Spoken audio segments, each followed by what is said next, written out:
back to another video. It's so nice to have you here. Today we're going to be... Stop. Excuse me, scoot over. Can you believe she stole my intro?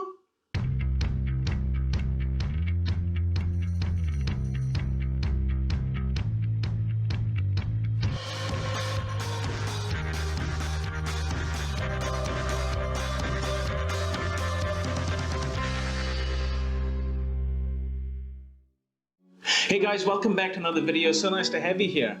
Today I have my beautiful model for the day, Sydney. Sydney is a first-year nursing student here in Auckland, and she's also the finalist in this year's Miss New Zealand pageant. So today, Sydney, what are we shooting? What are we planning on shooting today? So seeing that we're almost getting into summer, we decided to do a bikini shoot, but it's still a little bit too cold outside, so we thought we'd try and mimic the sun here in the studio. So Sydney and I had been planning to do a photo shoot for a while now. And just last week, we decided to clamp down the date for today. Yes, we came across some really great inspiration shots on Pinterest, and we in particular liked this bikini shot right here, which I wanted to shoot with Anand, and he suggested that we make a video tutorial out of it. Yes, and Pinterest is like my Bible. You know, for inspiration, I always go to Pinterest. There's so many ideas on there. And guys, if you're stuck for ideas like I do sometimes, you really need to check out Pinterest because you're gonna love it. So assisting us today for our shoot is Celine, who's Sydney's high school friend. Welcome to my studio. Well, thank you for having me. You're most welcome. And you know, how long have you known Sydney for? Since 2015. Thanks for coming along today and helping out today. Guys, never say no to an extra pair of hands because believe me, it's well appreciated. Our lovely makeup artist for the day is Deja. Hello everyone. Now Deja, how long have you been doing makeup for? Well, I've been doing makeup ever since I was 12, but I've just been recently graduated. Oh, perfect. Yeah. Excellent. Guys, always work with a professional makeup artist when you're doing your model shoots. Makeup can literally make or break the shot. Now, tell us more about the look that we're going for today. Well, for today's shoot, I just kept the look more natural with just like a soft brown on the eyeshadow and really focused on making the skin look really glowy. So I added like a nice glowing setting spray, and then we'll be adding baby oil to the body as well.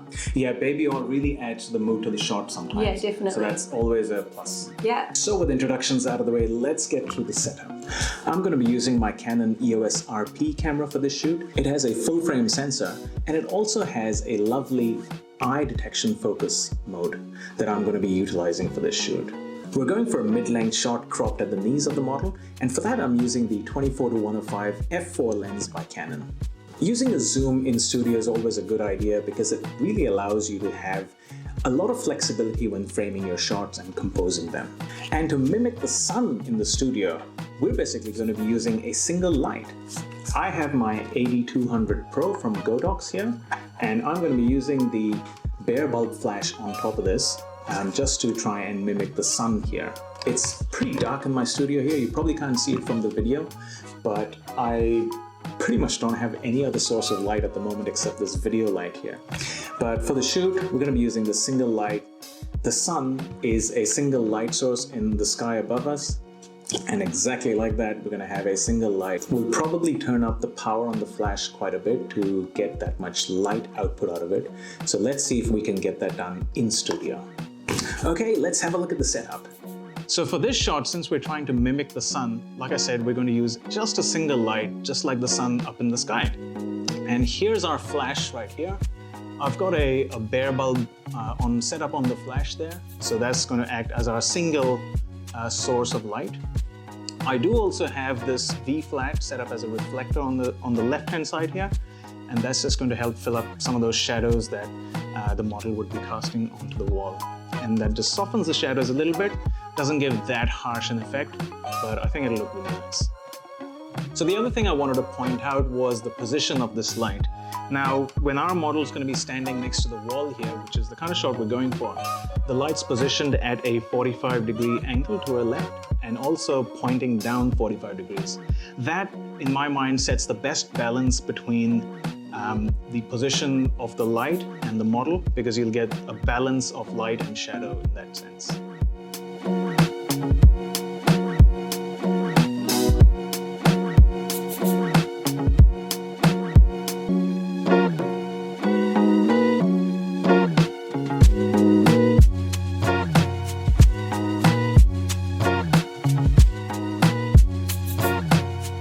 So we're ready for the shoot to begin. Sydney's already in position there for us. And we have our lens choice here is the 24 to 105 millimeter lens. And I'm going to be shooting upwards of 50 mils. That just makes sure that the body proportions in the lens or in the image stay proper for a model. Anything lower than 50 millimeters will make the image quite distorted, and it may not be very flattering to the model.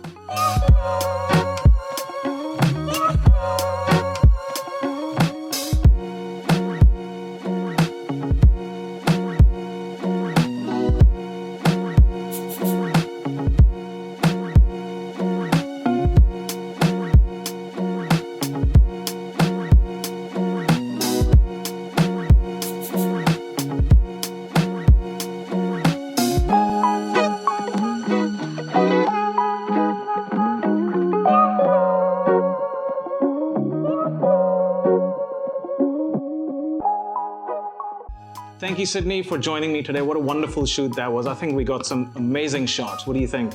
Oh, I think they look so good. They're really glowy and just perfect. Yeah. I can't wait to see them. Perfect. So now that we have a good selection of the images, I've taken a few different angles as you would have seen. Let's jump onto the computer and let's pick our favorite one. Okay, so welcome to the editing section of this tutorial. I've gone ahead and selected my favorite image from the shoot.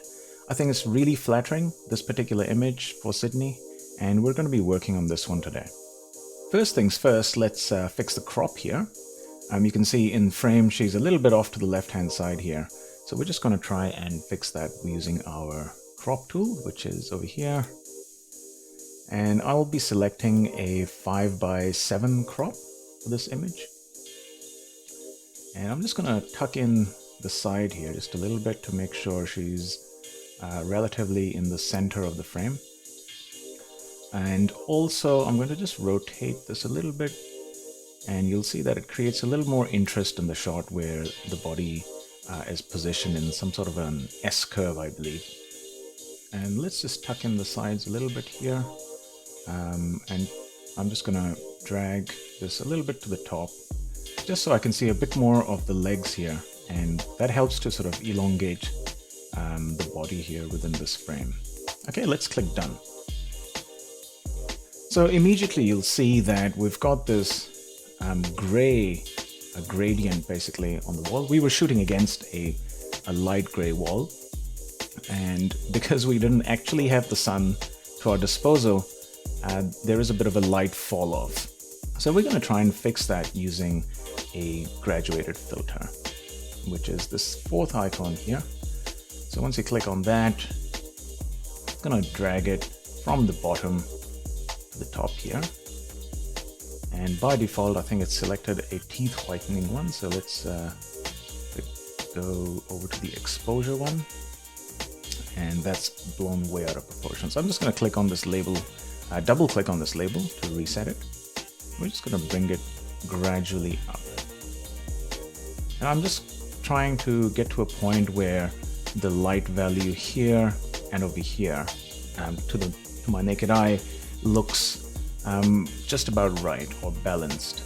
So thereabouts I think looks pretty good. Now you'll see that it's affected her skin as well. We're going to work on the skin a bit separately. So just to limit the effect of this graduated filter just to the background here, I'm going to be creating a range mask for this. So let's click on this icon here, and I'll be choosing the color range mask. So we're going to choose a set of colors from the image to apply this graduated filter to and limit it to that. So let's click on this eyedropper, and if I just draw a rectangle somewhere around here, and that covers all the available grays in this image. And you'll see immediately that her skin went back to how it was before. So you can see exactly where it's being applied if you click on this little checkbox here at the bottom, which says show selected mask overlay. And you'll see that the gradient is applied, or the graduated filter is applied just to the areas covered in red. Now we can start playing with some of the other values just to see if we can add a bit more lightness. And that's starting to look really good. There is a little bit of a dark area at the top here, and for that we'll use another graduated filter. And again, I'll do the opposite this time. I will drag it from the top and maybe position it somewhere here. And let's just bump up the exposure so we can see what's happening. And that's affecting her skin as well. So let's again use a range mask and of type color. Now I'm just going to select a rectangle around here, and that's immediately brought back details from her skin. Now again, obviously it's completely blown out because I had this clipping indicator also. If I just click that and show you, I have this clipping indicator selected, the highlight clipping. So any areas that you see that are red have essentially been blown out to white, and no details can be recovered from that area. So let's just put this eyedropper back now and try to adjust that exposure just so it balances out with the rest of the image around here. And I will actually drag this guy down to blend it better with the other graduated filter, and then let's just bring it down a bit. And that's looking pretty balanced to me. All right, let's click done here. So the next thing I want to do is smooth out her skin. And because we're going for a really punchy sort of look, I want the skin to look as best as it can. If we zoom in, we obviously have a lot of skin texture here, but we're going to try and smooth it out just a little bit, not too much, just to give it a nicer effect. Again, I'm using a graduated filter. This time I'm going to choose the soft skin light preset here, and I'll just draw a graduated filter on the right here. And this can be outside the frame. It doesn't have to be inside the frame anywhere. And if we have a look at the mask overlay, you see it's affecting the entire image at this point. So we're going to try and limit it to just the range of colors of skin tones. So again, I've selected the range mask as the color, and with the eyedropper, just select an area of the skin where we have a complete range almost of skin tones, including this little hotspot area. And now you'll see it's really nicely sort of limited our softened skin light preset just to the skin. Now let's turn off the mask overlay and have a look. And that's looking really, really nice. Just a little fix up here. Let's go back to our graduated filter and just inspect some of our other filters that we added, especially this one here. You'll see that it's affected her eyes a little bit. So if I turn on the overlay and hold down space on your keyboard to get to the zoom tool and just click on an area, you'll see that some of the whites of the eyes and little other parts have also gone red, which means the graduated filter is affecting these areas. So we want to try and brush those out. So if I select the brush tool here and go to erase, we get our little brush tool. And all I'm going to do is, again, hold down space and click to zoom back out. I'm going to gently brush away anything on the skin or on the face so that it doesn't actually get affected.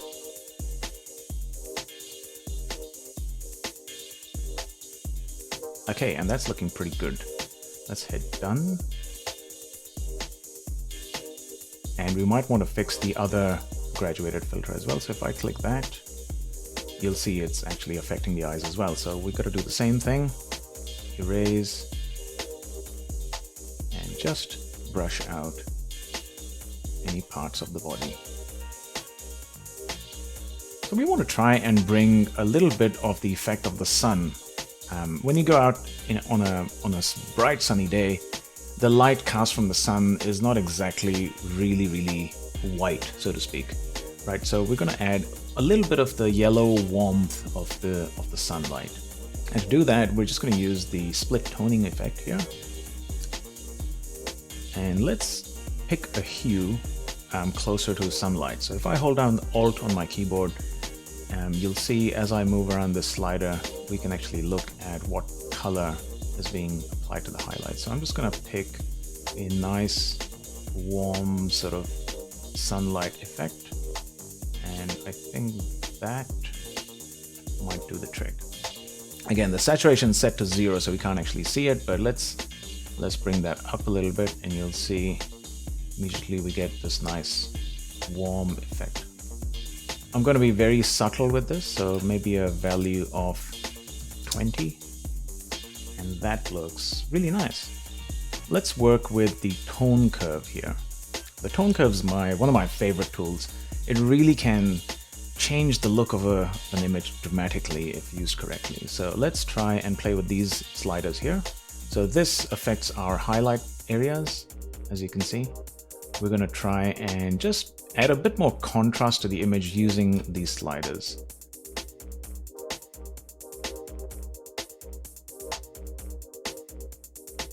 Okay, and there you have it. That's looking really, really nice to me. Let's close up this. Now let's just work on the oranges of the skin specifically. So if I go to the hue, saturation, and luminance sliders, we're going to try and just adjust the orange bit here, which will affect her skin tones, and just have a play with these sliders here. And that's looking really good to me. Let's close this up.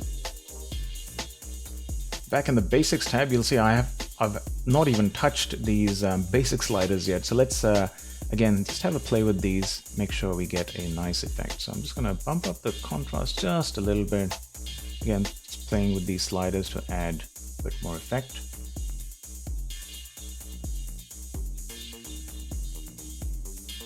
Okay, that's looking pretty good to me. Now there's a bit of darkness in the legs here, so let's use a graduated filter for that. And just bring it up to about here. And again, we're going to limit the effect of it just to the skin tone. So again, range mask, color, choose the eyedropper, select an area of the leg, so now it's limited to here. Now in this case, we might have to play with this range slider, just so that it doesn't affect the bikini as well as the background here. So that's now looking good. And let's undo or uncheck this mask overlay and have a look. Put my eyedropper back and just play with, come back to exposure. And let's open up the shadows just a little bit. And that's sort of nicely balancing out at this point. Okay, let's hit done. That's looking really, really nice. So the last few steps would be to try and reduce some of this noise here. You'll see if I just zoom into this area and go over to our detail panel, and there's a luminance noise reduction slider. So if I start moving that about, you'll see this noise gradually disappear. So I'm just going to leave it at around 50 or so. I'm going to try and add a little bit of sharpness to the image. And for that, let's just zoom in here. If I open up the slider here for the sharpness, you'll see the eyelashes, etc. You gain a little bit of sharpness. Now this slider here at the moment is affecting the entire image. So what I want to do is limit it to just the edges that we can see. If I hold down Alt on my keyboard and play with this masking slider, you see at value 0, all the pixels are white, which means it's affecting, the sharpening is being applied to the entire image. So we're just going to try and slide it over until we find some edges and just work on the edges that we really want to. So around about there should be good. There you go, guys. That's our final image. I hope you enjoyed this tutorial, and if you'd like me to keep making these videos, please drop me a like, subscribe to my channel, and also ring that notification bell so you get further updates every time I post a new video. If you have any comments or questions, please drop them down below, and I'll try to answer any questions that I can. So until next time, guys, thank you very much for joining me all the way through, and I hope to see you soon next time.